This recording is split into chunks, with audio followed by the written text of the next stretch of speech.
At around 5:30 p.m. on the evening of August 12, 1944, a young American military pilot named Joe walked out of his quarters on his base in England where he was stationed.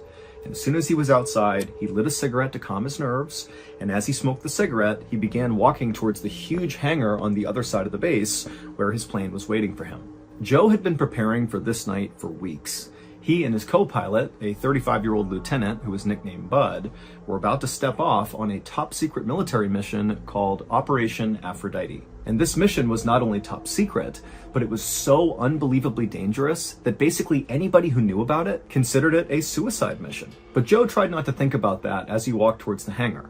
Instead, he tried to think about the reason he was here in the first place, the reason he had joined the military, and that was to defeat the Nazis. And what he and his co-pilot were about to do, Operation Aphrodite, was going to play a huge role in defeating the Nazis. So this was about 5 years into World War II, and at this point, the Nazis were actually losing. However, it was making them more dangerous, not less, because they were becoming very, very desperate. And so they were launching all these outrageous attacks, basically because they had nothing to lose. And one horrible thing the Nazis were doing at this time were dropping these things called vengeance weapons. Hitler called them vengeance weapons. They were basically these huge bombs that the Nazis would drop arbitrarily across the United Kingdom on major population centers. And by this point in the war, these vengeance weapons had killed over 5,000 civilians. And at this exact moment, like this night, as Joe was walking towards the hangar, the Nazis had a stash of vengeance weapons aimed directly at London. That was going to be their next target. And so the mission that Joe and his co-pilot Bud were going on, Operation Aphrodite,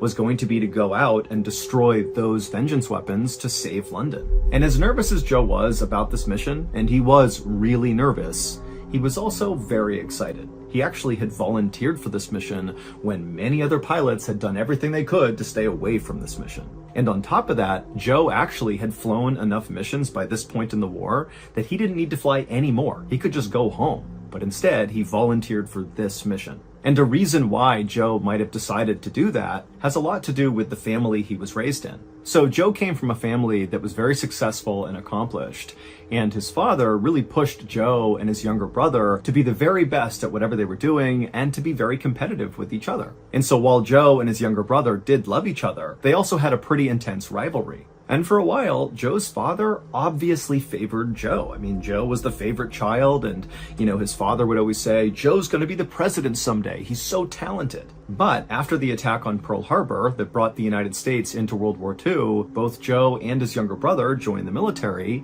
and pretty early on in the war, Joe's younger brother got an award for heroism. He had basically saved his platoon of men, and he won all these awards, and he was all over the news. And pretty quickly after that, Joe felt like he fell out of favor with his dad, that his dad kind of looked at the younger brother as being the favorite child now. And so Joe really started to feel insecure and wanted to prove himself really to his dad. And so when Operation Aphrodite came up, Joe volunteered for it really because he wanted to be a hero. He wanted to show his dad that he too could do something huge and change the course of history. And he would change the course of history, but not in the way he expected. And so Joe continued to smoke a cigarette and hustled across the base towards the hangar. And as he did, he found himself kind of speeding up, like he just wanted to get over there and get started. Joe's commanders had given him a special code he would call out over the radio if this mission was successful. It was spade flush. That's what he'd say over the radio. And so as Joe hustled towards the hangar, he imagined how incredible it was going to be to yell out spade flush over the radio. I mean, it was only like 30 minutes away from that moment. This was a short mission. And so finally Joe reached the hangar and he looked up to the sky one more time to make sure the weather looked solid, because actually they had tried to launch Operation Aphrodite a couple of days earlier, but it had been canceled because of fog. But Joe looked around and the weather looked good, and so he knew it was going to be a go. So he flipped his cigarette butt and stepped into the hangar. Inside this hangar was this massive big open space, and in the center of the hangar on the floor was this huge plane called a B-24 Liberator. This was of course Joe's plane for the night. And so Joe immediately began walking towards the plane to check it out. Now, this particular type of plane was the type of plane Joe had been flying for the past 3 years. I mean, he'd flown many combat missions in this type of aircraft, so he was very familiar with it. But this particular B-24 was unlike any of the other B-24s Joe had ever flown. In fact, this aircraft was so unique, it was unlike any aircraft that any pilot in the American military had ever flown. I mean, this was really a one of one. And so as Joe walked around the outside of this plane, he began to notice some of these unique modifications that the mechanics had made to this aircraft. The most noticeable modification was actually the cockpit. Now, normally the cockpit had all these windows basically all around it, so the pilot could look in any direction and see what was going on, but obviously they needed to be protected from the elements. But this B-24 had all the glass removed except for one pane of glass basically right in front of where Joe would be staring, just like a single windshield. And so it's almost like it was a convertible aircraft where it was all open air in the cockpit. And the reason for this change is because Joe and his co-pilot, during the course of this top secret mission, Operation Aphrodite, they would have to jump out and parachute to the ground. And so by having this all open, it would allow them to do that much easier. And then another big modification to the B-24 is the guns that were normally located on the outside of the aircraft were gone, and they were replaced by broomsticks painted black to look like guns at a distance. But the visible changes to this particular B-24 were nothing compared to the massive changes that were hidden inside this aircraft. Because the top secret part of Operation Aphrodite was really this particular plane. The plane was not really a plane. It was more like a huge flying bomb. The military's mechanics basically hollowed out the entirety of this plane, removed everything inside of it that was not absolutely vital, and they replaced it with explosives. 10 tons of explosives. Like, this is an unbelievable amount of explosives. A few minutes later, at around 5:55 p.m., Joe and his co-pilot Bud, who by this point had come into the hangar, finished doing their exterior inspection of the aircraft, and then they climbed into the cockpit, with Joe taking a seat in the pilot's seat and Bud sitting in the co-pilot's seat. And even though the evening was cool, both men were visibly sweating. Once the pilots got the go-ahead to begin the mission, Joe fired the first engine and then turned to look at the ground crew all around them, and he noticed all of them looked really, really serious. I mean, they obviously knew how intensely dangerous this mission really was, and the fact was, the pilots might not make it home, and so they're looking up at these guys like, I'm sorry you have to do this. But Joe, he looked out at these people and he sensed that was going on, and so he made a big show to wave and smile at them, to show confidence, like he knew what he was going to do, he's going to be fine. But in reality, Joe really was terrified. By 5:59 p.m., Joe had all 4 propellers spinning on the aircraft, and so he released the brake and began taxiing out to the runway. And as they bumped along, Joe and Bud became really aware of just how heavy this aircraft was from all the explosives. I mean, every bump, this plane is lurching up and down and really creaking and making lots of noises. I mean, this was sketchy. Finally, Joe went full speed ahead, and he and Joe went tearing down the runway, and at some point the plane did get lift and it took off into the air. And then just up ahead of him were 6 other planes that had just taken off moments before, who were going to escort Joe and Bud to their target area. Once Joe got the plane to its cruising altitude, he and Bud kind of relaxed for a second and began preparing themselves for what was going to happen next. They had about 15 minutes of just kind of casual flying before the real work of this mission began. The vengeance weapons that Joe and Bud were going out to destroy as part of Operation Aphrodite were located about 120 miles south, just outside of this little town in the very northern tip of France. But destroying these weapons would not be as simple as just Joe and Bud flying over top and releasing all their explosives and flying back home. Because the Nazis had buried these vengeance weapons deep inside the hills in this town in northern France. And so regular bombs wouldn't touch these vengeance weapons. They had to do it a different way. And the way they were going to do it was Joe and Bud were going to fly their plane directly into the hills. And the way they would do this is they would fly their plane as close to the target area as possible, at which point one of the other pilots that were in the escort planes would take remote control of the B-24 flying bomb.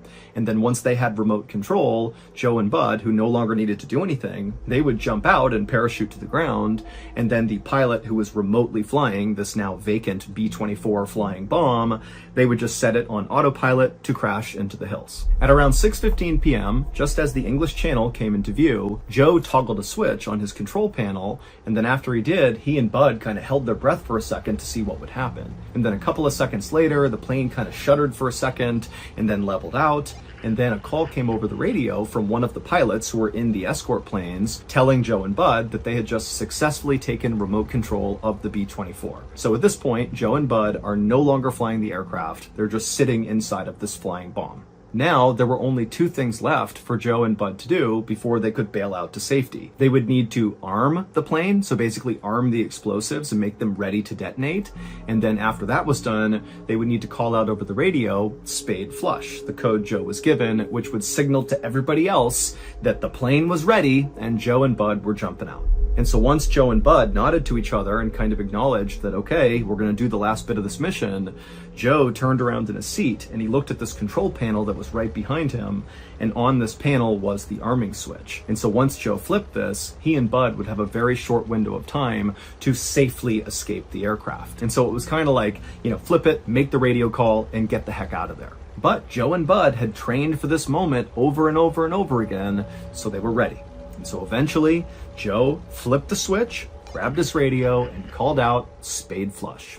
What Joe and Bud could not have known when the mechanics were making all these modifications to this B-24 was that one of the mechanics accidentally crossed some wires in putting in all these explosives. And so just seconds after Joe had armed the explosives, they detonated. They were not supposed to, but they did. And so Joe and Bud were killed basically a fraction of a second after calling out spade flush. But it would turn out the catastrophic failure of Operation Aphrodite had no impact on World War II. In fact, Operation Aphrodite should never have happened in the first place. It was totally unnecessary. What Joe and Bud and the rest of the American military didn't know at the time was 5 weeks earlier, the British Royal Air Force dropped a whole bunch of ground-penetrating bombs all across those hills in northern France, and they destroyed all of the vengeance weapons. So when Joe and Bud took off on this doomed mission, there was no threat to London. None. But that is not the big reveal in this story, because Operation Aphrodite changed the course of American history in a really specific and really enormous way. Because Joe, whose full name was Joseph P. Kennedy Jr., was a member of the very famous Kennedy family, a big-time political family in America. And at the time, the Kennedys were all saying Joseph is going to be the next president of the United States. And everybody believed it. He was going to be the guy. But then, of course, Operation Aphrodite changed all of that because Joseph was killed. And so the war would end about a year later, and when it did, Joseph's younger brother, John F. Kennedy, who won that award for heroism and got a Purple Heart early on in the war, and he kind of became a war hero, which prompted Joe to volunteer for Operation Aphrodite. Yeah, John would begin his unbelievable political rise. And by 1960, John F. Kennedy, JFK, would become the 35th president of the United States, even though he wasn't supposed to. He was the second choice. It should have been Joe. In September of 1987, 25-year-old Susan Daniels Smith stood in the corner of the living room inside of a house she rented in a small mountain town near the Kentucky-West Virginia border. People were talking loudly inside of this room, but Susan pretended not to be paying attention to what was going on around her. She lived in the small 4-room house with her 2 young kids and her ex-husband, Kenneth. And sharing a home with her ex-husband was bad enough, but recently, things had gotten a lot worse when he invited 2 of his friends to stay with them. They were a couple, and Susan knew they were dangerous. The man in the couple was known around town as Cat Eyes because he had piercing hazel blue eyes. And he was a hero to the petty criminals in the area because years ago, he had successfully robbed a bank and gotten away with over $300,000. And rumor had it, Cat Eyes had then gone out and blown all of that money on flashy cars and cocaine. Susan wanted nothing to do with Cat Eyes, and she definitely didn't want this man and his girlfriend anywhere near her kids. But she didn't try to kick them out of the house because she knew that would make her ex-husband Kenneth angry, and when Kenneth got angry, he could get violent. So, Susan stood there in the living room, staring off into space like she was in another world. But the whole time, she was really listening to Cat Eyes brag about his plan for his next big bank robbery. And as Susan listened, she decided Cat Eyes' plan was her ticket out of that small town and into a better life for her and her kids. Susan had spent years dreaming about getting out of the situation she was in. She'd been poor since she was born, and she had lived most of her life in an area of the Appalachian Mountains that was known for hosting an annual event called Hillbilly Days, and for being the home of a legendary feud between two famous families, the Hatfields and the McCoys. And so Susan just felt like everything around her, physically, emotionally, mentally, was trapped in the past. But she wanted a life that was new and modern, like the lives she saw people leading on TV and in movies. And she would spend hours at a time imagining what it would be like to go on an exciting adventure, or to fall in love with the perfect guy and move to a big house in the suburbs with a huge yard for her kids to play in. But Susan knew finding a new life like that would cost money, and she didn't even have enough money to rent a place of her own without her ex-husband. But now, standing in the living room, Susan believed Cat Eyes' next bank robbery could change her life for good. So while Cat Eyes dazzled his girlfriend and Kenneth with his latest plan, Susan slipped out of the living room and into the kitchen. She listened to make sure Cat Eyes was still talking, and then she placed a phone call. And when a man picked up on the other line, Susan spoke in a whisper, said a few words, and then hung up. Then she walked back into the living room and interrupted Cat Eyes to say she was going out for a jog but would not be gone for long, and she told Kenneth to keep an eye on their kids, who were playing in another room. The group in the living room barely looked up at Susan, so she walked to the front door, stepped outside, and headed down the street towards the center of town. Susan was 5 foot 5 inches tall with short brown hair, and she wore cutoff jean shorts and a sleeveless shirt to show off her tan. The weather was warm, and she loved feeling the sun on her face, and even brief moments away from the chaos of her house made her feel like she was free. But as nice as it was outside, she reminded herself that this was not a leisurely walk. And as she thought about what she was on her way to do, she started getting nervous, and she felt like she had a pit in her stomach. Then, when she got to the center of town, Susan turned off from the main road onto a nearby deserted side street, and she saw an old Dodge sedan parked there. Susan glanced back and forth and looked over her shoulder, and when she was sure nobody was watching her, she walked down the street to the Dodge, opened the door, and slid into the passenger seat. Then she turned and said hello to the man sitting in the driver's seat. It was FBI agent Mark Putnam. Mark was only 28 years old, but he looked older in his dark suit and tie. And he had a confidence about him that made him seem like he'd been an FBI agent a lot longer than he actually had. Mark thanked Susan for meeting with him, and then asked what information she had that could help him. Mark had met Susan a month earlier when he had started working in the Pikeville, Kentucky FBI office, which was not far from where Susan lived. Coming to the small Kentucky town had been Mark's first major assignment at the bureau, and at the time, his wife had been shocked that Pikeville even had an FBI office.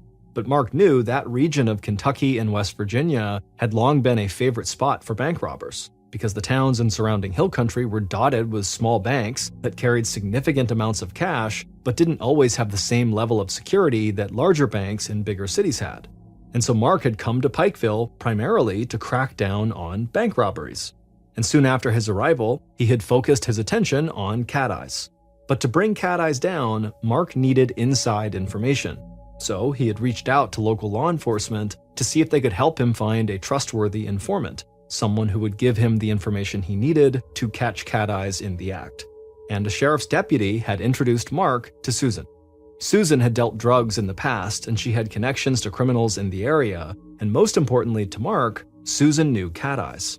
But at first, the idea of becoming an FBI informant had horrified Susan, and she told Mark she would never rat out people she knew to the government, no matter what crime they committed. But then, Mark had explained the FBI would pay her good money if she provided them with useful information. And soon, after meeting Susan, Mark handed her $500 just to prove he was serious. And right then, Susan had realized that becoming an FBI informant was her best chance to start a new life for her and her kids. So, in the Dodge sedan, Susan shifted back and forth in the passenger seat, took a deep breath, and told Mark she was ready to start talking. And so Mark grabbed a pen and a small notebook from his pocket and listened. Then Susan told Mark that Cat Eyes and his girlfriend had been staying at her house, and she said Cat Eyes had been actively talking about the next big bank robbery he was planning. She said he never mentioned the exact bank, but she was sure it was one in the area. Mark said she was probably right, and then he asked her to give as many details as possible. So Susan relayed everything she'd heard Cat Eyes say in her living room. Mark wrote everything down and thanked her for talking to him. He said the information she provided could prove to be very valuable. And he told her if the information turned out to be true, the FBI would pay her $1,500, which by today's standards in 2023 would be worth about $4,000.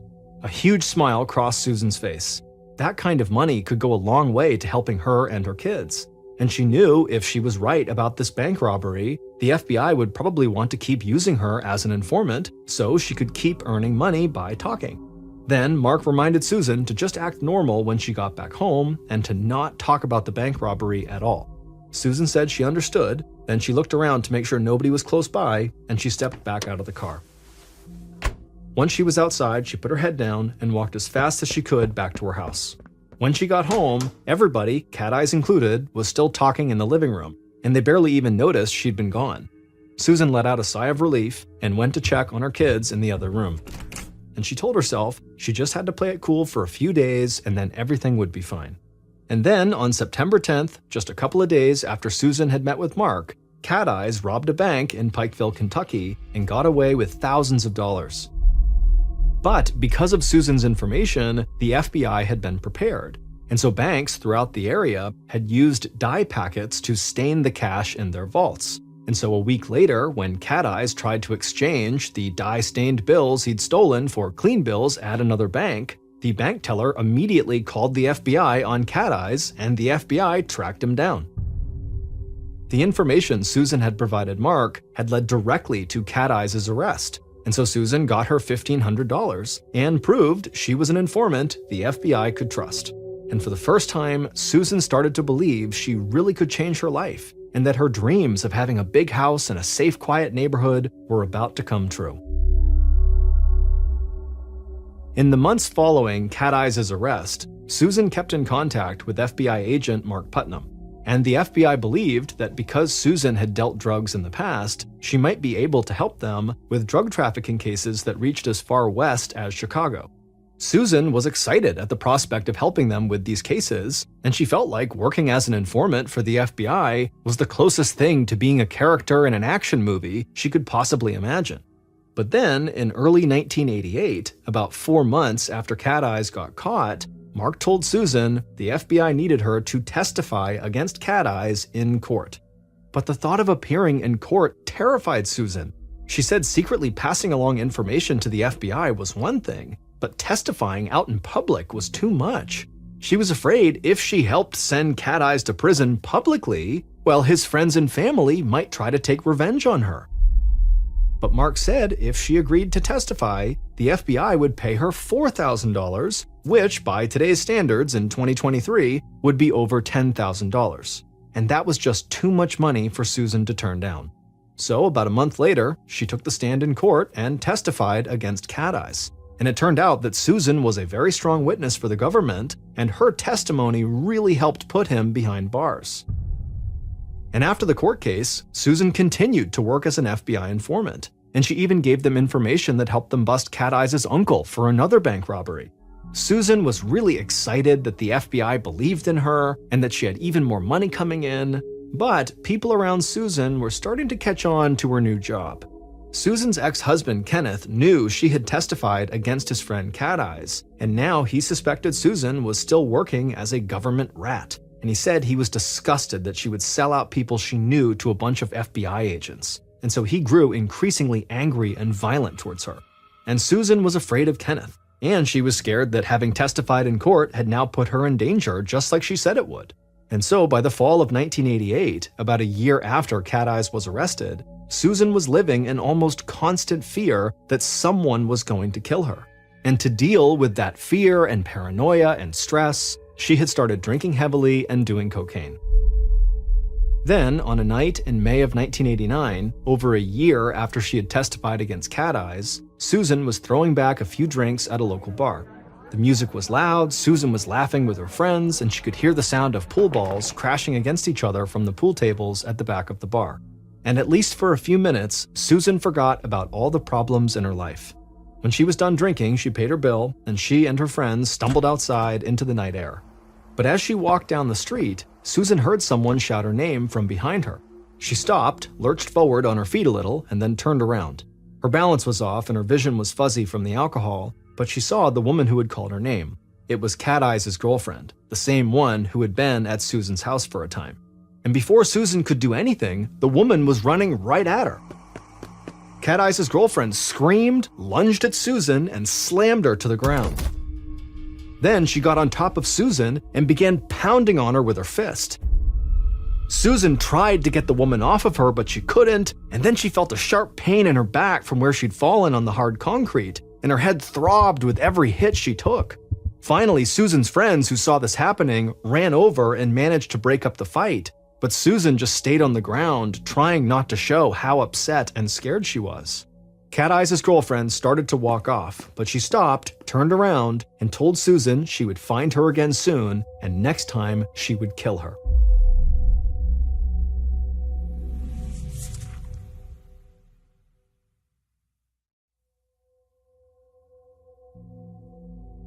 In the days following the fight with Cat Eyes' girlfriend, Susan's fear and paranoia got much, much worse. Every time she left her house, she was convinced she was being followed, and at home, she got jumpy whenever the phone rang, so she didn't feel safe anywhere. And she knew she couldn't keep living like that, so she turned to the FBI for help.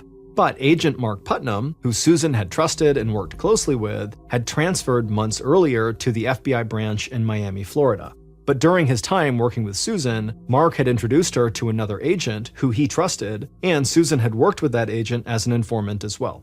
So Susan called that FBI agent and told him about everything that was happening in her life. The agent was concerned and he wanted to help, so he booked her a room at a motel in Pikeville, not far from the FBI offices. Susan was worried about being away from her kids for too long, but despite the ongoing huge issues she was having with her ex-husband Kenneth, he had moved into his own place and had been taking care of the kids far more often since Susan's life had started falling apart. So Susan felt like even if she went away for a little while, the kids would be looked after. And so Susan accepted the offer from the FBI agent and went to stay at the motel. A few days later, at 10:30 p.m. on June 8, 1989, Susan was standing outside her second-floor motel room smoking a cigarette. She wore gray gym shorts and a t-shirt. With the moon glowing bright in the sky, Susan stared at the outline of mountain peaks on the horizon. The view was beautiful, but it made Susan sad, because not that long ago, she had believed she was finally going to move somewhere else new with her kids to start a better life. But now, at only 27 years old, things seemed like they just kept getting worse for her, and Susan was losing hope that she would ever escape this place. Just then, Susan heard a car pull into the parking lot down below. She leaned over the second-floor railing to get a better look, and she saw the car was a Ford Tempo, and immediately she felt her pulse quicken because she recognized that car. Susan stepped back from the railing but kept an eye on the parking lot. Then she saw the driver step out and go into a room on the first floor. Susan stood there for a minute trying to decide what to do, but then she flicked her cigarette to the ground and rushed down the outside stairwell towards the front door of the room the driver had just gone into. When she got to that room, Susan started banging on the door. The door eventually opened, and immediately Susan just rushed past the driver inside. And as soon as Susan was inside, the driver slammed the door in frustration behind her. Then, just a few minutes later, the door opened again, and the driver and Susan rushed through the parking lot together, and they both got into the Ford Tempo car. Then the driver started the engine, hit the gas, sped away from the motel, and they turned onto a dark mountain road. On the morning of June 16, 1989, 8 days after Susan and the driver of the Ford Tempo had left the motel, Detective Richard Ray of the Kentucky State Police sat down at his desk in the state police offices in Pikeville. Ray was 54 years old, and he had recently started thinking about retirement. He was the most experienced detective working out of the Pikeville office, and he'd started to get tired of all the bureaucracy he felt like he was always running up against in the department. But Ray didn't let his thoughts of retirement keep him from doing his job. And his bosses knew that whenever there was a particularly tough case in the area, Ray was the man they wanted leading the investigation. Ray took a sip of coffee and saw a handwritten note addressed to him on his desk. He picked up the note and quickly read it over. The note was a request from his boss for Ray to look into a new missing persons case. So Ray took another sip of coffee, put his mug down, and walked across the station to talk to the officer who'd taken the missing persons call. And the officer told Ray the missing person in question was a woman named Susan Daniel Smith, and that her sister had called in after not seeing or hearing from Susan for several days. Ray nodded and said he'd get right on it. He had worked in the area long enough to know who Susan was, and that she had been working as an FBI informant, and Detective Ray also knew that that meant she could be in real danger. So he headed out of the office and drove to the nearby town where Susan's sister lived. And when Ray arrived at her house, Susan's sister led him inside, and they sat down at the kitchen table. Detective Ray was a man of few words, but when he did speak, he had a warm, reassuring voice, and he told Susan's sister he was going to do everything he could to help. And she told Ray that Susan had mentioned she was going to stay at a motel in Pikeville for a few days, and that after that she might go to Chicago with some friends. When Ray heard this, his first thought was that Susan might have actually gone out of town just to help the FBI with something. But he kept that to himself, and he asked if it was possible Susan had just extended her trip for a few days. But Susan's sister said that Susan would never do something like that without calling, or at least without checking in on her kids. And Susan's sister knew that Susan's kids had not heard from their mom in over a week. Ray said it was good that she had called it in, and then a serious look came across his face, and his voice got even quieter. And he asked Susan's sister if she knew of anyone who might want to hurt Susan. And without missing a beat, she said Susan's ex-husband, Kenneth, was a violent man. Detective Ray thanked Susan's sister for her time and said he would keep her informed when he learned more. Then Ray walked back through the house, stepped outside, and got into his car. Ray knew Susan's ex-husband, Kenneth, had dealt drugs in the area for years, and that he was a friend of Cat Eyes, the bank robber Susan had helped put away. But before Ray could track down Kenneth, he knew he had to check in with the FBI. The missing person was one of their informants, and he had to make sure his investigation was not going to interfere with something they were working on with Susan. So, later that day, when Ray got back to the station, he reached out to the FBI. The relationship between the FBI and the state police in Pikeville was not always the best. FBI agents, especially young ones, often clashed with state troopers when working cases together, and there seemed to be a level of distrust from both sides. But Detective Ray had worked closely with several FBI agents in the area, and he knew they were committed to their jobs just like he was. And even if he didn't always see eye to eye with them, he knew they generally shared the same goal as him, to keep the people in the area safe. So, Ray spoke to the FBI agent who had recently begun working with Susan, and when the agent heard Susan was missing, he got very concerned. He told Ray that she had been given a room at a local motel, but it was his understanding that she had left town and gone to Chicago. Ray and the agent talked a little bit longer, and then they agreed to keep in touch and let the other one know if they discovered anything new. And so after touching base with the FBI, Ray contacted Susan's friends and family to see if any of them had information that could help him. And after talking to Susan's friends, it didn't take long for Ray to start hearing more about Kenneth, her ex-husband, as well as a few other people around town who apparently had a personal grudge against Susan. In the following weeks, Detective Ray thought he had at least 2 legitimate suspects who he believed could have something to do with Susan's disappearance: her ex-husband, Kenneth, and Cat Eyes' girlfriend. But while trying to pursue those leads, Ray suddenly ran into a lot of the issues at his job that had started to frustrate him and make him think about retiring. Ray discovered that as far as state police leadership and the FBI were concerned, Ray had no proof that any crime had actually been committed. Susan's body had not been found, and there was no evidence that any violence had taken place at the motel where she had been staying, or at the homes of her ex-husband, her sister, or any of her friends. And so as Ray tried to argue his case for bringing in suspects for questioning, he was continually told that the missing person, Susan Daniel Smith, had a history of using and dealing drugs, and that there was a good chance that she had just left town to deal or use drugs in a place where she wasn't so well known. Ray felt like he'd run up against a bureaucratic brick wall, and that his investigation was stalling before it really even got started. And his job only got harder when he was quickly assigned to other cases, and anything involving Susan got put on the back burner. But as he moved on to these other cases, Ray refused to put Susan's case completely aside, and he made time, even if it was just for a few hours a week, to keep his search for Susan going. Because he believed that even if this young woman had made some questionable choices in her life, she still deserved to be found and protected. And so for months, Susan remained missing, and Ray continued to put pressure on his superiors to let him pursue the people he believed could be responsible for Susan's disappearance. And finally, in January of 1990, 7 months after Susan was last seen, Ray was allowed to bring Susan's ex-husband, Kenneth, in for questioning and a polygraph, or what some people call a lie detector test. On a cool winter day, months into the investigation, Ray led Kenneth into a small interrogation room at the State Police Department in Pikeville, and they sat down across from each other at a table. Kenneth was tall and handsome with long brown hair, and he wore jeans, a t-shirt, and cowboy boots that he tapped on the floor while he talked. Since Susan's disappearance, Kenneth had been taking care of their kids on his own, and he told Ray that he was trying really hard to clean up his act and become a better father. He said he'd gotten a job and that he'd kicked using drugs of any kind. But despite Kenneth's claims, his hands were jittery, and he was talking so fast that Ray wondered if the man was high right there in the interrogation room. But then, Detective Ray asked Kenneth if he knew where Susan was, and Ray's sense of calm seemed to immediately rub off on Kenneth, and so Kenneth, he took a breath, and then clearly laid out a timeline of when he had last seen and spoken to his ex-wife. He said Susan had stayed with him and the kids at his new place for a night back in June, right before she was planning to leave town, but then she never called or showed up again. Detective Ray nodded, and then he asked Kenneth about past arguments and physical altercations he had had with Susan. And Kenneth said he knew he had been a terrible husband and a terrible father in the past, but as Kenneth leaned across the table and looked right at Detective Ray, he said he had nothing to do with Susan going missing.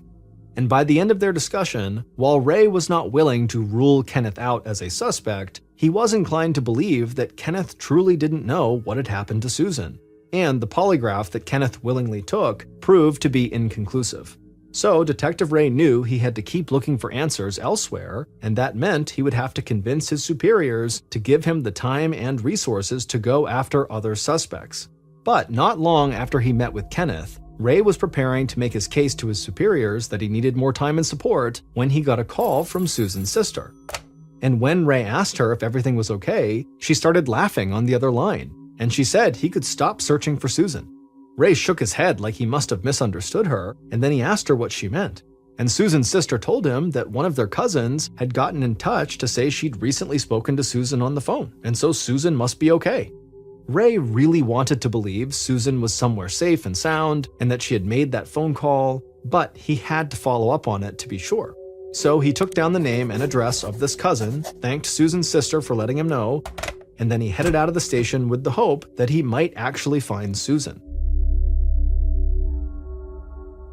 In mid-January, 7 months after Susan's disappearance, Detective Ray sped down a country road outside of Pikeville. And after driving for several miles, he turned onto a dirt road, and then a few minutes later, he arrived at a small trailer home. Ray parked his car and stepped out into the cool winter air. Then he walked through the overgrown grass towards the front of the trailer, and he saw the door was open. But before he could say anything, he heard a woman shout from inside, and he heard footsteps cutting across the trailer. And then the woman appeared in the doorway with the barrel of a shotgun pointed right at Ray. Ray put his hands up, introduced himself, and reassured the woman he was only there to help find her cousin Susan. The woman looked Ray over and then lowered the gun. Susan's cousin was 52 years old, but she looked way older than that to Ray. And even though she'd put her weapon down, she still stared at him like she didn't trust him.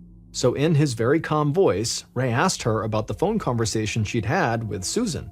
But Susan's cousin suddenly had a strange look come over her face, like she was trying to remember something from a long, long time ago. And so Ray asked her if everything was okay, and she looked right at him and said she wasn't convinced anymore that the woman who had called her actually was Susan. She said she might have been on some prescription pills at the time that made her a little loopy and confused, and so maybe that's why she thought it was Susan when really it wasn't. And then she leaned in close to Ray and said that she thought someone might have been playing a prank on her. Ray smiled and thanked her for the help, then he turned and walked back to his car.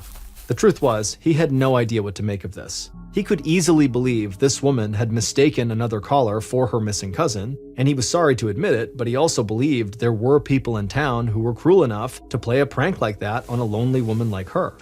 So by the time Ray got back to the station, he was feeling desperate. It had taken months for him to get the okay to question Susan's ex-husband, and now his hope that Susan had contacted a family member had disappeared in one quick conversation with the cousin, and Ray knew he didn't have the support to just keep pursuing this case for as long as he wanted. But he was not willing to give up yet, and he still believed he could find Susan. So he went back to the one group he thought might be able to help him, the FBI. And finally, after months of his investigation, Ray had a face-to-face meeting with an FBI agent that would help shed new light on the case. And soon after that meeting, Detective Ray and members of the FBI would have a clear picture of what happened that night at the motel, and they would find Susan. Based on the information from Ray's face-to-face meeting with the FBI agent and interviews conducted throughout the investigation, here is a reconstruction of what authorities believe happened on the night Susan disappeared, June 8, 1989. On June 8, 1989, at 10:30 p.m., the Ford Tempo pulled into the motel parking lot. The driver stepped out of the car and glanced up at the second floor. The driver saw Susan standing there in gray shorts and a t-shirt, but the driver just put their head down and tried to move fast enough so Susan would not see them. Then the driver headed into a room on the first floor, closed the door behind them, and sat down on the bed. But only a few minutes later, the driver heard someone pounding on the door. They knew it had to be Susan, so they took a deep breath, got up, and opened the door. And as soon as the door opened, Susan barged in and started screaming and yelling. The driver shut the door behind her and tried to calm Susan down, but she wasn't calming down. She just kept on yelling. The driver knew the motel walls were thin, and they didn't want to draw any attention to themselves, so they grabbed Susan by the hand, led her out of the room, into the parking lot, and over to their car, the Ford Tempo. They both got inside, Susan kept yelling, and the driver just immediately fired up the engine, pulled out of the parking lot, and they made their way out onto a dark mountain road. But as they drove, Susan just continued to yell, and the driver struggled to concentrate on the narrow, winding road, so they eventually found a clearing to pull into, and they parked the car. But once the car was stopped, Susan just got louder and louder. She was angry, and she was saying things that didn't make any sense, and so the driver finally snapped at her and told her to be quiet, but she just kept going. The driver tried to interject and to make her listen, but Susan didn't want to hear anything they had to say. And soon, all of Susan's words started to blend together, and the driver could feel a sharp pain starting behind their eyes, and they really wanted Susan to just stop talking. So finally, the driver slammed their hands down on the dashboard and then lunged across the car at Susan. The driver wrapped their hands around Susan's throat and started squeezing as hard as they could. Susan thrashed her arms and tried to break free, but the driver squeezed Susan's throat even tighter. Then Susan kicked her feet wildly and she cracked the windshield with her shoe, but the driver did not let go. They tightened their grip and watched Susan's face turn red as she spit and gasped for air. And then finally, Susan's legs and arms went limp. The driver released their grip on Susan and her body slumped over in the passenger seat. Then the driver looked down at their hands and they were shaking, and they saw there was a cut on one of them, and they looked at Susan's body and the cracked windshield, and suddenly the car felt like it was spinning. So the driver took a breath and tried to keep themselves calm. Then the driver glanced outside to make sure no cars were on the nearby road. And when they were sure they were alone in this clearing, they got out of the car, went around to the passenger side, opened the door, and pulled Susan's body out onto the ground. Then the driver stripped Susan out of her shorts and shirt and carried the clothes around to the back of the car. They popped open the trunk, tossed the clothes in, and then went back to Susan's body. The driver crouched down, picked Susan up, and then threw her into the trunk as well. Then they got back into the car, pulled out onto the mountain road, and headed back towards the motel. At the motel, the driver showered, bandaged their cut hand, and stayed awake all night. Then, on the following morning, they drove to a meeting with Susan's body still in the trunk of their car, and later that night, they got rid of Susan's clothes in a trash can, and then they drove the Ford Tempo down a series of mountain roads that led past an old coal mine to a dense wooded ravine. There, the driver parked the car, went around to the trunk, pulled out Susan's body, and laid it down in the ravine beneath a pile of weeds and underbrush. Then the driver left the ravine, got back inside of their Ford Tempo, and headed back to the motel. And the following week, they flew to Miami and headed home to see their wife and kids before going into work at the offices of the FBI. FBI agent Mark Putnam, the man who had first recruited Susan as an informant, had strangled Susan to death and left her body in the middle of nowhere. It turned out Mark and Susan had been having a secret affair while she was working for him as an informant. But when Mark had left for Miami, Susan felt completely used and discarded, and when she tried to call Mark, he had pushed her away. But then, in June of 1989, Mark had to return to Pikeville to help wrap up a case he'd worked on while he was there. And it turned out the other FBI agent Susan had worked with knew about her and Mark's relationship. And so when Susan had reached out to that agent for help after Cat Eyes' girlfriend attacked her, she told the agent she was pregnant with Mark's child. And the agent believed Susan had the right to confront Mark about the baby, so he told her that Mark was coming back to town, and he booked her a room at the motel where Mark would be staying. So then, on the night of June 8th, wearing gray gym shorts and a t-shirt that belonged to Mark, Susan had waited for him to pull into the parking lot and go to his room. And when Mark went into his room, Susan followed him inside. And she said she was going to tell Mark's wife and his superiors at the FBI that he had slept with one of his informants and gotten her pregnant, and that's when Mark had pulled her out of the room and taken her to the car, and after they had parked in that clearing and continued to argue, Mark finally grabbed Susan and strangled her to death. It would turn out Detective Ray had actually suspected Mark from the beginning, but investigating an FBI agent for possible homicide was extremely difficult and complicated. But when Ray had finally gotten the FBI to set up an interview, Mark denied he had had an affair with Susan and said she had made the story up about her being pregnant, and he said he had nothing to do with her disappearance. Susan's claim that she was pregnant with Mark's child would never be confirmed, but that interview with Mark still led authorities to a piece of incriminating evidence. Mark had rented the Ford Tempo through the FBI when he went back to Pikeville. But he had returned the Tempo early and rented another car. And the rental car company had noted that the Tempo had a badly cracked windshield. And when Mark was confronted about the cracked windshield by investigators, he struggled to come up with a viable excuse for it. And after that, Mark panicked, and his version of events quickly started to fall apart, and he eventually admitted to having an affair with Susan, and then he confessed to killing her. It was the first time in history that an FBI agent would be convicted of murder. But Mark still had one move he could make that could save him from life in prison. He said in exchange for a more lenient sentence, he would tell Detective Ray, state police, and the FBI where he had left Susan's body. Mark signed a plea deal and gave law enforcement the location of Susan's body, and on June 5, 1990, almost exactly a year after Mark had killed Susan, Susan's remains were located and retrieved. And soon after, Susan's family was able to bury her in a private funeral. As part of his deal, Mark pleaded guilty to first-degree manslaughter, and he was sentenced to 16 years in prison. But he was released from prison after serving only 10 years and 3 months. As of 2023, he was living in Georgia and working as a personal trainer. On Thursday morning, April 29, 1993, the sun rose over the high desert of Little Water, New Mexico. The air was crisp and the sky was pink as 21-year-old Florina Woody went for a run with her 19-year-old boyfriend, Merrill Bay. Florina and Merrill were both Navajo and lived in a small rural town on the vast Navajo reservation that sprawls across 3 southwestern states.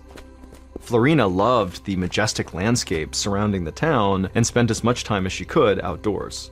And she was especially happy to be outside again after a long, wet winter. She and Merrill jogged along the country highway past small houses and trailer homes set back from the road. In the distance, Florina admired the tall red rock cliffs glowing in the sun. The couple turned off the road and headed up a path toward a flat-topped hill called a mesa. Usually, the top was dry and dusty, but the wet winter had turned it lush and green and scattered with wildflowers. Once they reached the top, they stopped to look down at the town below. Florina could just make out the trailer home that she and Merrill shared with her parents. It sometimes felt crowded living there together, but she was grateful for their close-knit family, especially since she and Merrill were raising their first child now, a 6-month-old son. Florina and Merrill jogged back down the mesa and kept a steady pace the whole way home. Merrill had recently started competing in local races and was always trying to strengthen his endurance. As for Florina, she had reasons to challenge herself too. She'd originally taken up running to offset her asthma, which had gotten better lately. Once they got home, Florina went inside their trailer, she showered, and then she went to relax on the couch. But when she sat down, she noticed her neck and back muscles were aching more than usual. She asked Merrill for a massage, but her muscles still felt sore afterwards. Florina wondered if she might have pulled something during their run, so she tried to take it easy for the rest of the day. Over the weekend and into the following week, Florina's aches and pains did not get better. She developed a cough, too, that felt different than her usual asthma. By Friday, just over a week after she first felt sick, Florina realized her symptoms were not going away with rest, so Merrill made her a doctor's appointment for the next day. On Saturday, May 8th, while Merrill watched the baby, Florina's parents drove her to Crown Point Healthcare Facility, which was located about an hour and a half south and east of their town. It was a commute Florina knew well, since she'd given birth there. Crown Point was a small rural hospital operated by the Indian Health Service with about 10 doctors. 2 of the doctors were a married couple named Christine Golnick and Thomas Hennessy, who had helped deliver Florina's baby. Florina's parents parked close to the entrance and walked with her into the lobby. Right away, Florina saw Dr. Golnick's familiar face smiling at her. Florina smiled back and waved. After signing in, she followed Dr. Golnick to an exam room in the back. Dr. Golnick placed a stethoscope on Florina's chest and listened. Then she held her fingers to Florina's wrist and measured her pulse. Florina watched Dr. Golnick's face for a reaction, but her expression remained neutral. The doctor understood why Florina was worried, since her symptoms had persisted for so long, but thankfully her vitals had come back normal, and so the doctor suspected it was just a bad case of the flu. But considering Florina's history with asthma and her lingering symptoms, Dr. Golnick didn't want to take any chances. She suggested that Florina spend the night at the hospital. In the morning, Dr. Golnick's husband, Dr. Hennessy, could come give a second opinion. Florina resisted at first, since the next day was Mother's Day. She said she wanted to get home and spend it with Merrill and their baby, but Dr. Golnick promised Florina that she could leave once Dr. Hennessy checked up on her the next day. So Florina agreed to stay. She knew that it was better to play it safe, especially because she lived so far from the hospital. She told her parents they could head home for the night, and then she called Merrill. He told her he loved her and promised he'd come get her first thing in the morning once she was discharged.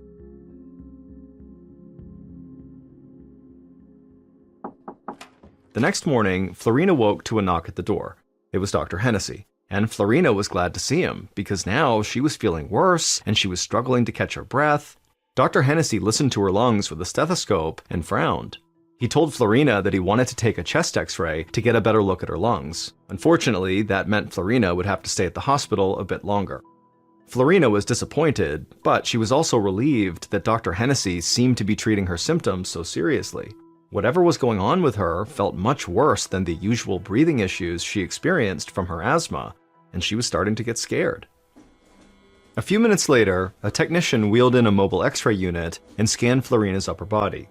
While she waited for the results, a nurse brought Florina a phone so she could call Merrill. And when Merrill answered, he told Florina that their baby was napping and they'd just celebrate Mother's Day when she got home that night. Hearing Merrill's voice calmed her down, but Florina still felt helpless and lonely. This was not how she envisioned her first Mother's Day going. A little over an hour later, the X-ray technician brought Florina's test results to Dr. Hennessy. The image showed Florina's lungs all whited out, which meant they were full of fluid. Dr. Hennessy was shocked by what he saw, and he ran to Florina's room. He found her lying there with her eyes half closed and her mouth ringed with a dry white liquid. She was desperately struggling to breathe. Dr. Hennessy couldn't believe it. For a patient this young and athletic to go from healthy to near respiratory failure in 24 hours was unheard of. The doctor immediately called for a helicopter to fly Florina to the University of New Mexico Hospital in Albuquerque, which had a much better equipped intensive care unit. But until the helicopter arrived, Dr. Hennessy had to try everything possible to stabilize her condition.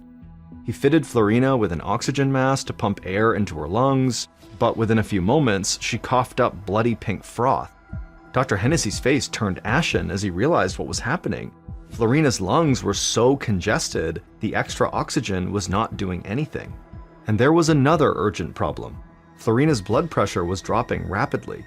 Dr. Hennessy shouted for a nurse to give Florina IV fluids, and as the medicine entered Florina's body, Dr. Hennessy's eyes shot over to the monitors tracking her vitals.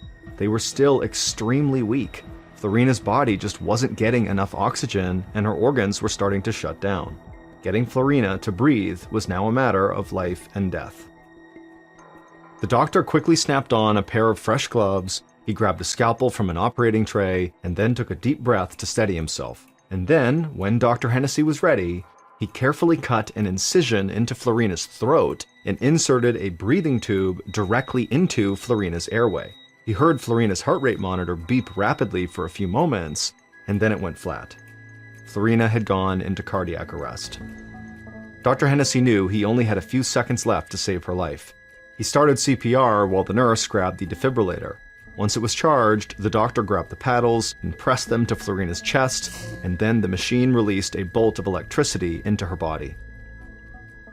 Florina's heart rate monitor stayed flat, so Dr. Hennessy recharged the defibrillator and sent another shock through Florina's body.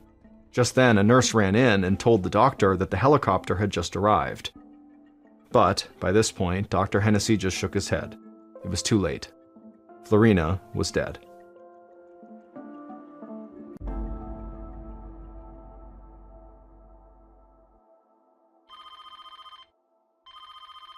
Later that morning, Florina's fiance, Merrill, was at home sitting by the baby's crib when his phone rang. He recognized the voice on the other end as one of the doctors from Crown Point Hospital, but the words he was hearing, he just couldn't compute. Something had gone terribly wrong, Florina had died, and no one really knew why. Doctors were running tests, but they had never seen anything like it before. Merrill crumpled to the floor.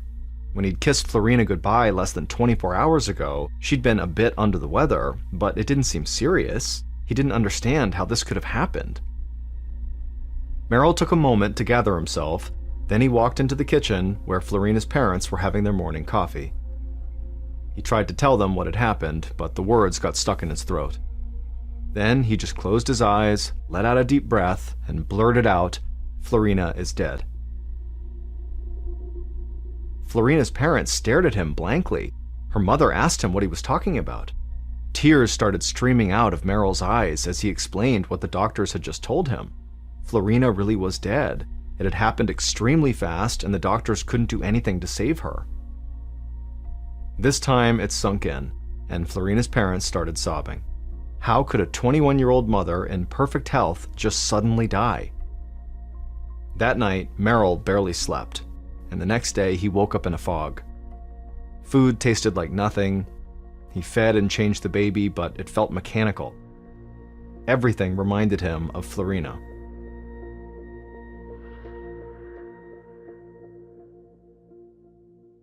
On Tuesday, May 11th, so 2 days after Florina died, Merrill woke up feeling weak and sluggish. He felt like it was something more than the physical effects of his grief, and he was concerned after what had happened to his wife. The doctors still didn't know what killed Florina, and Merrill didn't want to take any chances. However, he had a lot of planning to do for Florina's funeral, and he didn't want to drive all the way to the Crown Point Hospital, so he decided to go to the local health clinic instead.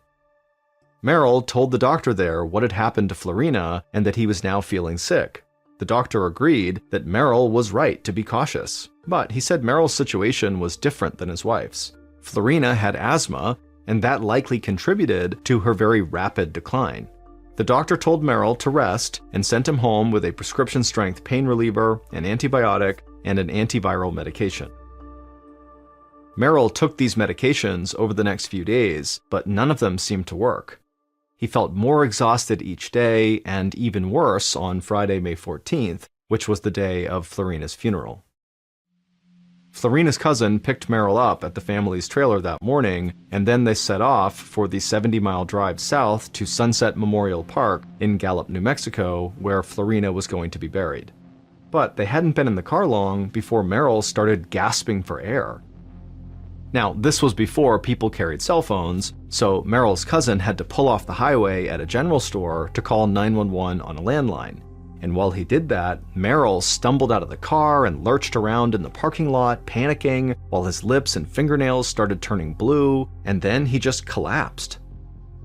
Paramedics got to the location quickly and raced Merrill to the Gallup Indian Medical Center, and once they arrived, nurses wheeled his stretcher into the emergency room. But by the time he was inside, Merrill had stopped breathing. The physician on duty, Dr. Bruce Tempest, tried to revive him, but it was no use. He declared Merrill dead upon arrival.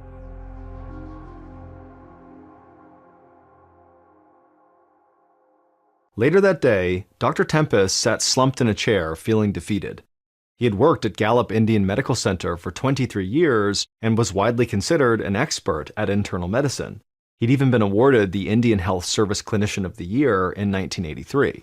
But he had felt powerless, being unable to save Merrill's life. As Dr. Tempest signed and dated Merrill's time of death paperwork, an assistant mentioned that the man's fiancée had died too just a week earlier, and like Merrill, she had been in good shape and just declined really quickly. Dr. Tempest felt a wave of fear rise in his chest. Two young, physically fit people didn't just suddenly die of respiratory failure, one right after another. Something had to make them sick. As he thought about Merrill's death, Dr. Tempest realized he'd seen other cases like it. In the past 6 months, he had treated 3 other young Navajos with fatal respiratory issues. He couldn't help wondering if maybe these deaths were all connected. Whatever had killed Florina and Merrill might have killed the others too. The fact that all of the dead were Navajos living within the same general area led the doctor to suspect that this disease might be contagious, and if he had to guess, it seemed like it spread through the air, since the lungs were the most affected organ in every case. If he was right, this could be the start of an incredibly dangerous outbreak. But before he jumped to any conclusions, he needed to gather more information. Dr. Tempest called Crown Point Medical Center, where Florina had been treated before she died. He explained he had treated her boyfriend and wanted to learn what happened to Florina. The doctors at Crown Point didn't hesitate to share a detailed breakdown of her illness. Afterwards, Dr. Tempest hung up and compared both cases. Florina's sounded exactly like what happened to Merrill. It just didn't make sense to Dr. Tempest. He'd never heard of any disease that behaved like this. Also, during this call, the doctor had learned something else that totally puzzled him. Merrill and Florina's 6-month-old son had not gotten sick at all. If this was a contagious airborne disease, the baby would have probably caught it from one of his parents. And why hadn't the grandparents gotten sick either? There was one more thing that was bothering Dr. Tempest.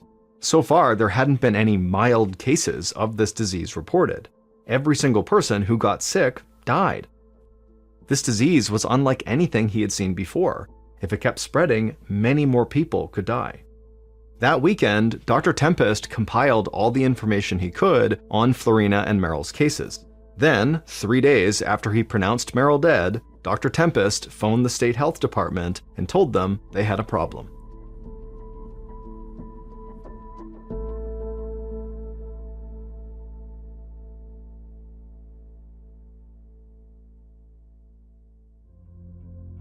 "11 days later, Dr. Jeffrey Dutchin was wrapping up his work at the Centers for Disease Control in Atlanta, Georgia, where he investigated dangerous outbreaks of disease.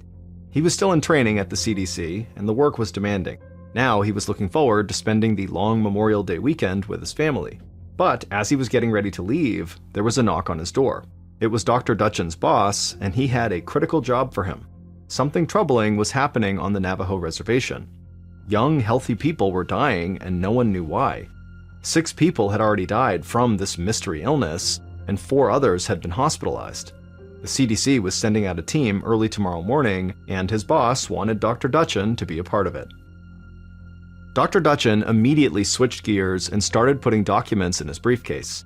It didn't matter that he had plans with his family. This was urgent. That night, Dr. Dutchin met with the team that was being sent to the Navajo reservation to go over their plan. Once the meeting ended, he was handed a doctor's bag and opened it up to look at the equipment. Along with the regular tools of his trade, he was surprised to find something completely unexpected: a gas mask. Dr. Dutchin knew that it was too early to know what they were up against, but the signs were not good. The next day, Dr. Dutchin and 2 other colleagues from the CDC landed in New Mexico and went straight to an emergency conference of over 30 public health officials. Huge whiteboards lined every wall of the conference room, scribbled with the names of possible germs and toxins, everything from herpes to heavy metals to pesticides and plagues. The mood was frantic. Dr. Dutchin was overwhelmed by all the theories and potential diseases being proposed. Each theory was discussed and dissected. The more possibilities they ruled out, the more worried Dutchin felt. It meant that the cause of death was either something so rare there were very few experts on it, or it was something entirely new. And the longer researchers took to find answers, the more people could die. In fact, on the same day the conference started, a seemingly healthy teenage Navajo girl had collapsed at a school dance at a state park. She died a few hours later. Her death was a stark reminder that the clock was ticking. There was only so much the gathered scientists could accomplish by looking at whiteboards in a conference room. They needed more data. Dr. Dutchin and his colleagues decided to survey some local residents and gather blood samples from anyone who was willing to participate. 2 days after the CDC team arrived, the president of the Navajo Nation, Peterson Za, looked out the window of his office in Window Rock, Arizona. The whole Four Corners area, where Arizona, New Mexico, Utah, and Colorado meet, and where the Navajo live, had turned into a media circus. News vans were crammed into every available space of the parking lot below. Za's phone was ringing non-stop with calls from journalists, health officials, and locals asking for information on this mystery disease. Za had nothing to tell any of them, but he hoped that would change soon. The Navajo leader was not participating in the CDC's big conference, although he was keeping tabs on their progress. He'd barely slept over the weekend because he was anxiously waiting for any updates, but from what he'd seen so far, he thought the CDC's investigation and the media attention it brought had not been much help. Za's people were terrified, and the outsiders' ignorance of Navajo customs was adding to their panic. Newspapers were printing the names of the deceased right away, even though Navajo tradition forbade their names from being spoken or written for 4 days after they died. This was causing a lot of pain and confusion for the Navajo people. They believed this would prevent the spirit of the dead from properly transitioning to the afterlife. And aggravating the already sensitive situation, some scientists were going right up to people's homes and knocking on the door. They had no idea that Navajo custom required them to wait 30 feet away until they were invited inside. These cultural misunderstandings had led to escalating tension on the reservation, and Za was worried about what might happen next. Just then, the phone rang again. It was a Navajo woman from the reservation claiming that some medical researchers were bothering her family. Za assured her he would be right there to handle the situation. Za hung up, then headed outside. He made his way through the crowd of reporters waiting outside his office. As they shouted questions at him, he promised he'd share any new information with them as soon as he had it. Then he got in his truck and headed to the address the woman on the phone had given him. A few minutes later, Za pulled up to a cluster of low Pueblo buildings that marked the address.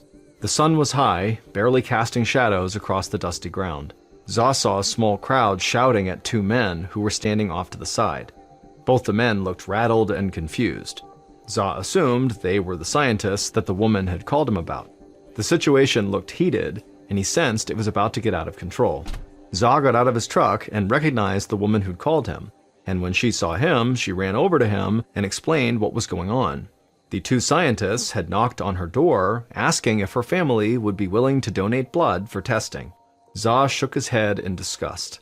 Now he understood why the crowd was so upset. He wove his way through them and walked up to the 2 scientists. Everyone grew silent as Za introduced himself and explained that the researchers had deeply violated Navajo custom. The scientists' unannounced arrival at the woman's house was considered trespassing by the Navajo people, but even more offensive was their request for a blood sample. The Navajo believe that blood is spiritually attached to the body, and giving a blood sample is seen as a grave violation of privacy. The scientists' ignorance of this cultural belief was an insult to this woman. The scientists' faces turned red, and they apologized profusely. They said they were there on official business researching the outbreak and did not mean to offend anyone. Za cautioned them to be more careful. He wanted to stop this outbreak as much as they did, but if the scientists could not get people to trust them, then they certainly would never learn what caused this disease. The scientists apologized again and packed up to leave. Za calmed the crowd and told the woman to call if any other strange people came around. He had a feeling that there was more trouble to come.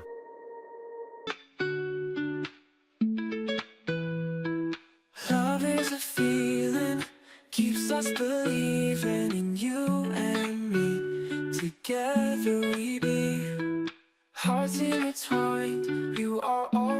my mind. Life feels so fine when your hands.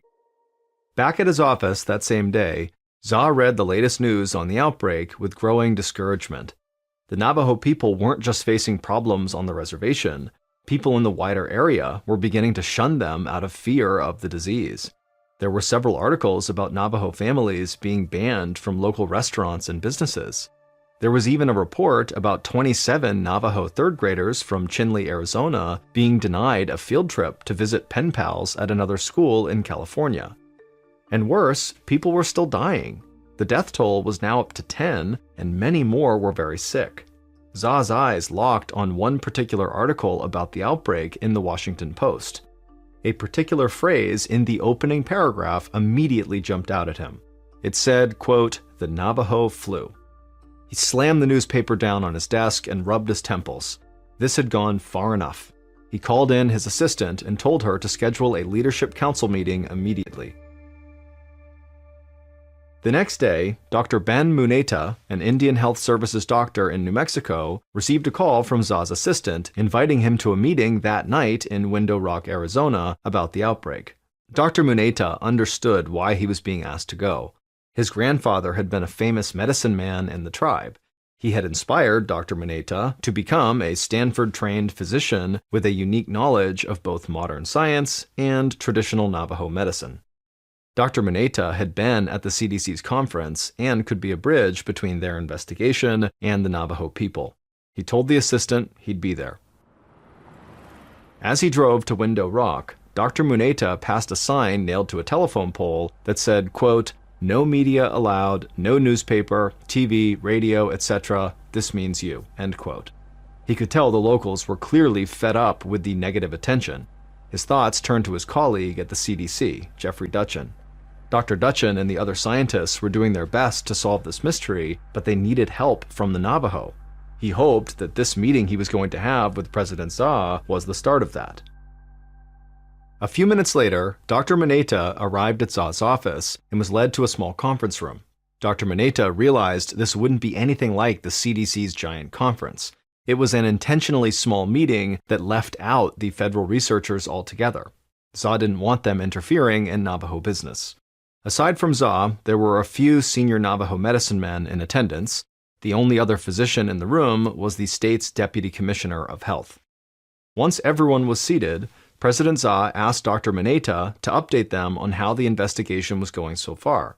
Dr. Muneta admitted that the CDC hadn't found much yet, but they were testing freely given blood samples for all kinds of diseases and working through all the possibilities.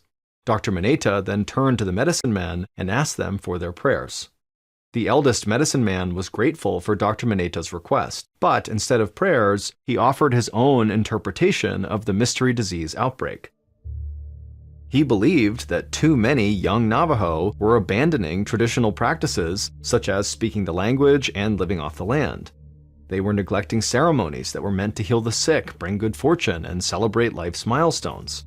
One of the most important of these is called the Blessing Way, which is performed for newborns, brides and grooms, and people who are sick or who have experienced a traumatic event. Without these traditions to keep the world in balance, death was sure to follow. Dr. Muneta could sense the medicine man was holding something back. However, it would be improper for him to press his elder for more information. According to Navajo custom, if Dr. Muneta wanted more knowledge, he had to partake in a ceremony that lasted for several days.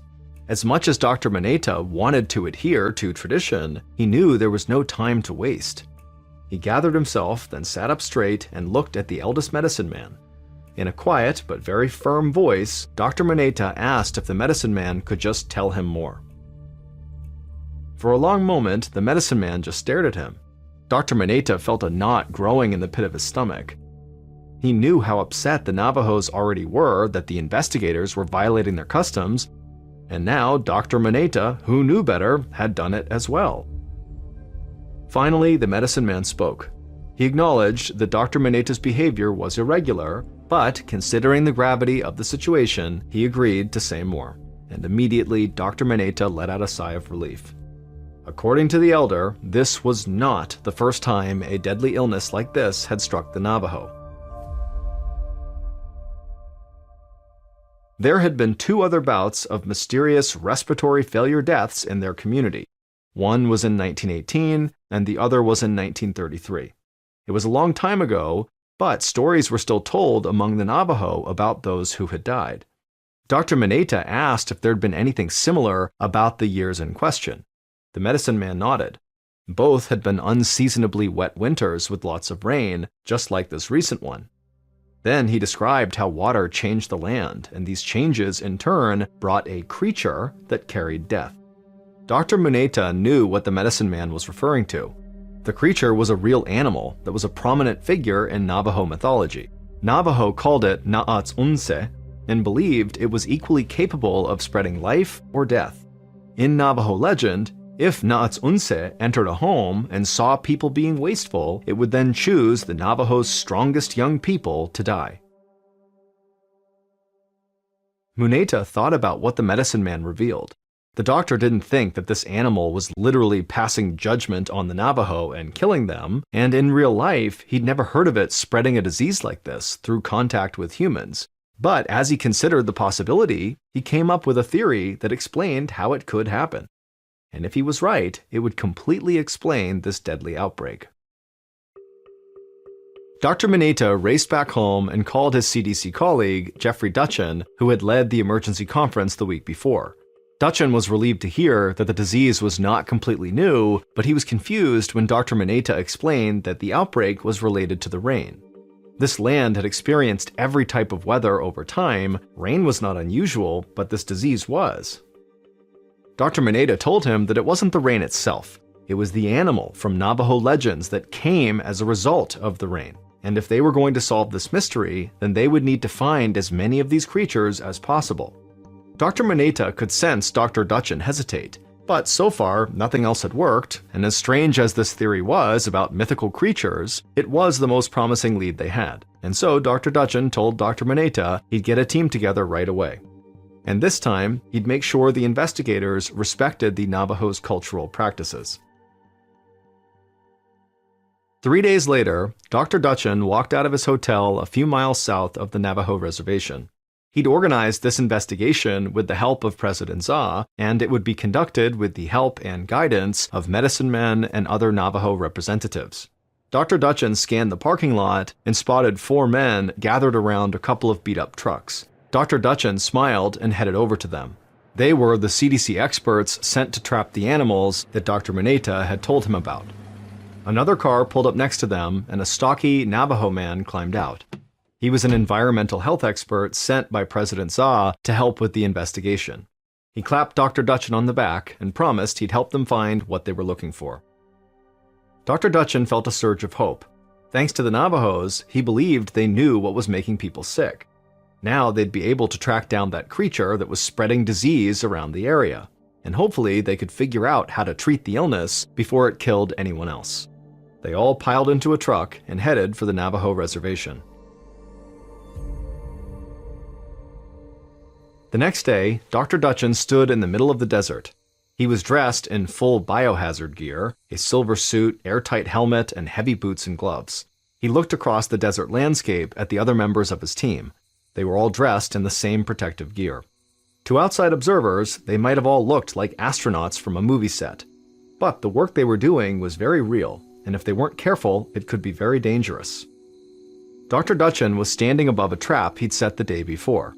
Before he checked it, he made sure the wind was blowing away from him to avoid inhaling any harmful particles. If he caught an infected animal, he could be at serious risk for picking up this disease. Once Dr. Dutchin was certain that he was safe, he cautiously bent down and examined the trap. Through the thick material of his helmet, he could hear a faint sound coming from inside, the sounds of a trapped animal. He looked over to his colleagues, who were also examining their traps. Dr. Dutchin hoped that at least one of them had caught what they were looking for.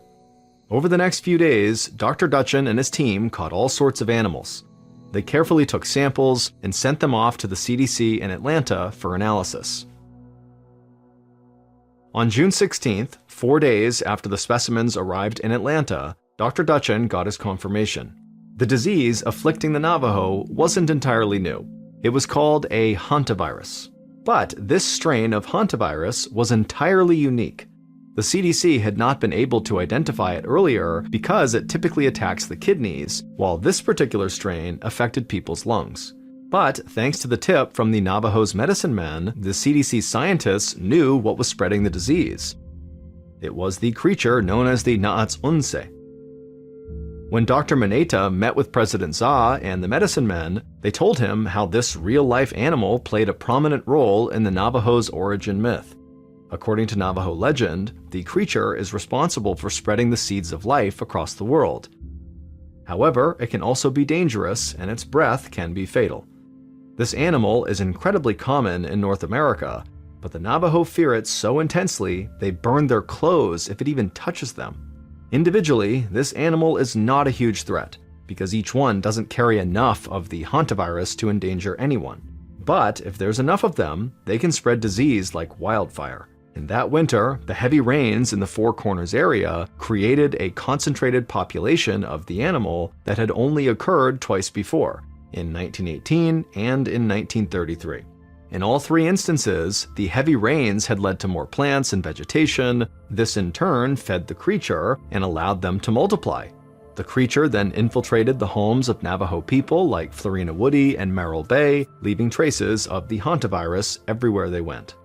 The creature that was responsible for spreading this disease was the humble deer mouse.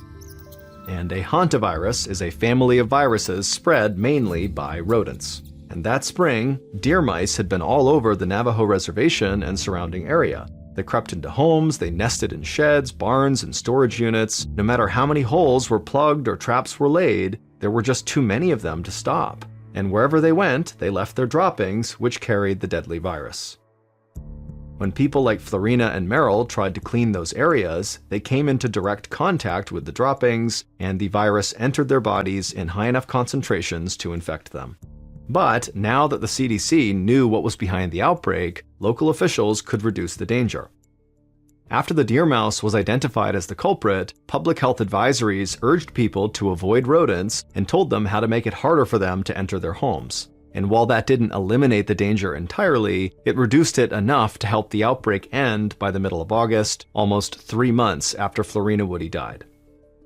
All told, 24 people in the Four Corners area were infected with this previously unknown virus. Tragically, half of them died.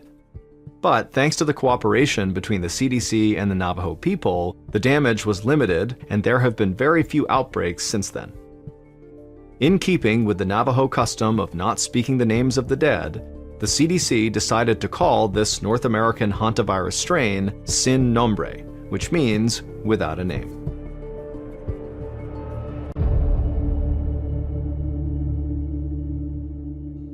In mine, forever and always, through nights and through days, I'll hold you close, never let go.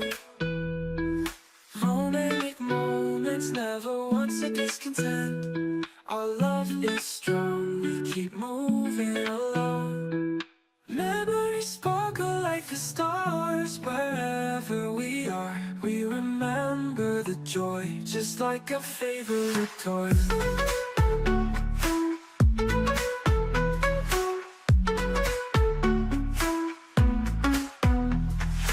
Hearts intertwined, you are always on my mind.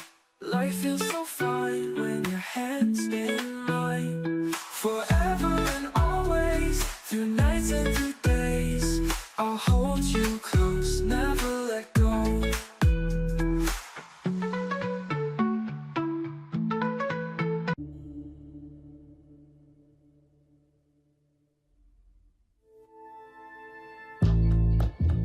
From Ballen Studios and Wondery, this is Mr. Ballen's Medical Mysteries, hosted by me, Mr. Ballen.